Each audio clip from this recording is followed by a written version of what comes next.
Danny Flexen here for Seconds Out. Delighted to be joined by top trainer Peter Fury. I can see over your shoulder you in your slightly younger days, still very handsome. Oh yeah, that's me and my daughter. That is my youngest. Oh, yeah. very nice. That was in better days. You know, I look today and I look back at them pictures and think, yeah, history. Good stuff. Now, let's start with your son, Hughie Fury, of course. He's waiting for a rescheduled date with Michael Hunter, WBA final eliminator. What's the latest on that? Have you got a date or at least an idea of when it could be? Yeah, mid to the end of October, we're told. And Boxer Sky, they're going to announce it in the next week to 10 days. That sounds good. It is Michael Hunter, and it has been rescheduled. So that's where we are. Do you think the extra time to prepare, do you think that favours either of the guys? I don't know, really. They're both experienced and they're going to come in shape anyway. So Hughie's always in the gym. He's always ready. So I don't think it's going to make any difference. What are you looking to see from Hughie in this fight, perhaps, that we haven't seen before or building on his last performance? There's going to be a lot of differences. You know, he's a mature heavyweight. He's very experienced. You know, he's just that's it. You know, talks cheap. He gets a lot of criticism. You know, but like I said, he's fought the best at a young age, and you know, this is his time. You know, it's let's put it this way: it's put up or shut up. He can or he can't. Let's see. You know, but I'm happy where he's at, and I'm expecting an explosive fight when it happens. You've said before you're not overly bothered about the WBA regular title that the fight's an eliminator for, but would you like to see Hughie go on to fight Daniel Dubois, regardless of the belt? First of all, we've got to look at Hunter. You know, we're not looking past that. But whatever fight comes up, he's going to look at him. You know, he's in the game. He's a professional boxer.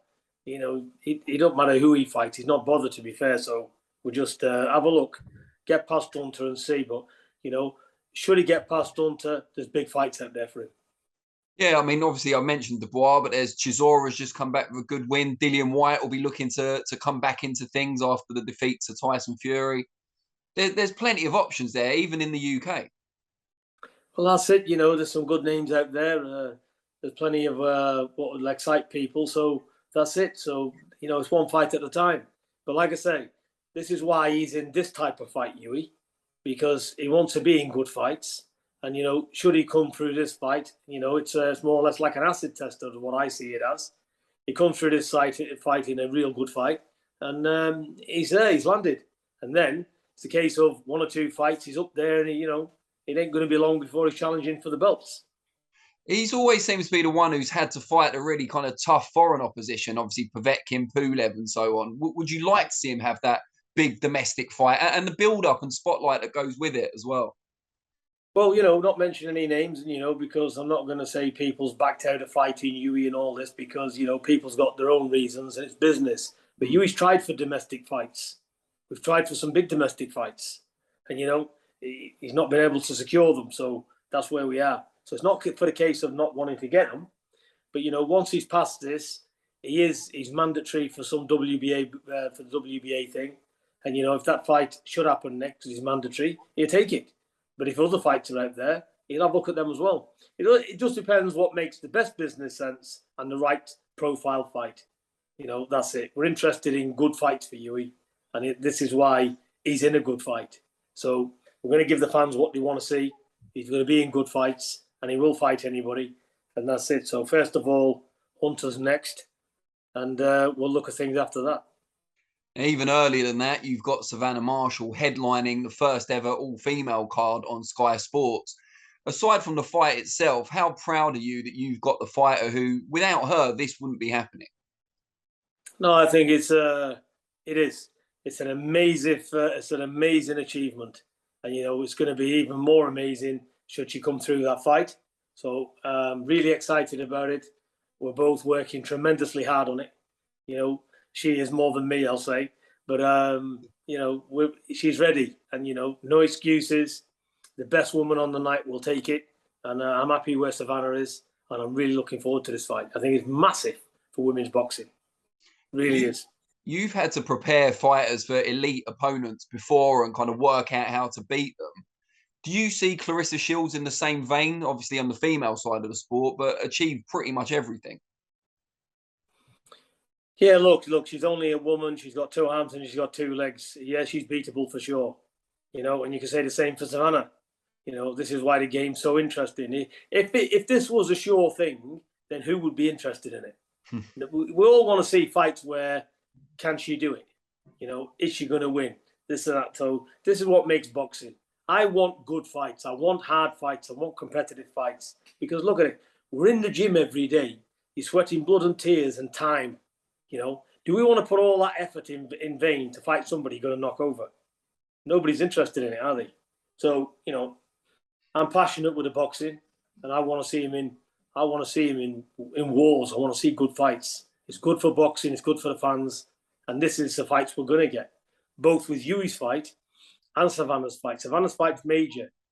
For me, I think it's the best women's fight out there. I really do, because you'll see proper action in it. You'll see boxing. You'll see fighting. You'll see toe-to-toe.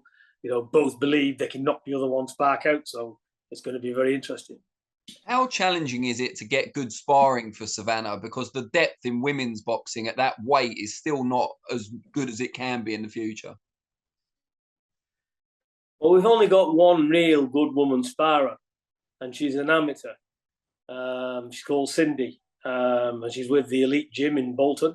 Okay. And she's very good. She's with the GB squad as well. She's the only woman we spar with that's really competitive for Savannah. But apart from that, John Pegg's been helping us out in Birmingham, with these fighters, and really appreciate their help as well. So Savannah's getting some real heavy duty sparring with men, so at her own body weight. So, she's moving around with good fighters, world level fighters. So she's prepared properly for this fight. And if she comes through, do you think it's fair to then consider her the best female pound for pound fighter in the world? At her weight, yes. For sure. I'm not going to discuss the other weights because she's not in those weights. It wouldn't be fair, Danny. Look, if you're referring, like to Katie Taylor, she's achieved everything. She's there. She deserves where she is. And what a credit to Ireland she is.